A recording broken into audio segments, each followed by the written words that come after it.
আসসালামু আলাইকুম গাইস, কেমন আছেন সবাই? আশা করি ভালো আছেন। দয়া করে কেউ ভিডিওটা স্কিপ করবেন না, পুরো ভিডিওটা দেখবেন।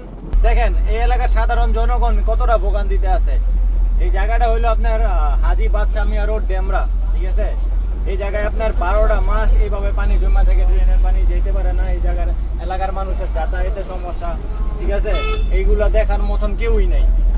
আপনি একটাবার চিন্তা করেন, এখন বৃষ্টি নাই, এই অবস্থা, আর বৃষ্টির দিনে এলে কি হইব এই জায়গাটা, ঠিক আছে? তো দয়া করে ভিডিওটা কেউ স্কিপ না করে শেয়ার করবেন। এরকম আমি যেই জায়গায় যাবো এরকম সমস্যা দেখবো, আমি আপনাদের মাঝে তুলে ধরার চেষ্টা করবো।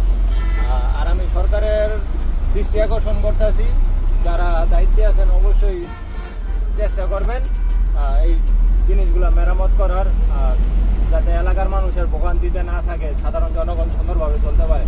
দেখেন এই এলাকাটা কিন্তু একটা প্রভাবশালী, যেমন বড় লোক সব অনেক প্রভাবশালী লোক ভরা, কিন্তু দেখার মতন কেউ নাই যে একজনের দায়িত্ব নিয়ে এই জিনিসটা করব। তারা বড় লোক মানুষ, তারা গাড়ি দিয়ে চলে, প্রাইভেট দিয়ে চলে, তাদের এইসব সাধারণ রোড দিয়া বা নাইমা হাঁটা চলা করার মতন কোনো প্রয়োজন নাই, ঠিক আছে? তো ভোগান্তি শুধু খালি সাধারণ জনগণেরই হয়। তো আপনাদের কাছে একটাই রিকোয়েস্ট, আপনারা ভিডিওটা বেশি বেশি করে শেয়ার করেন, যাতে সবাই দেখতে পারে,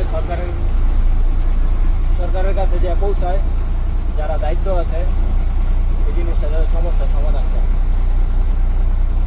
ভালো থাকবেন, সুস্থ থাকবেন, আমার জন্য সবাই দোয়া করবেন। আসসালামু আলাইকুম।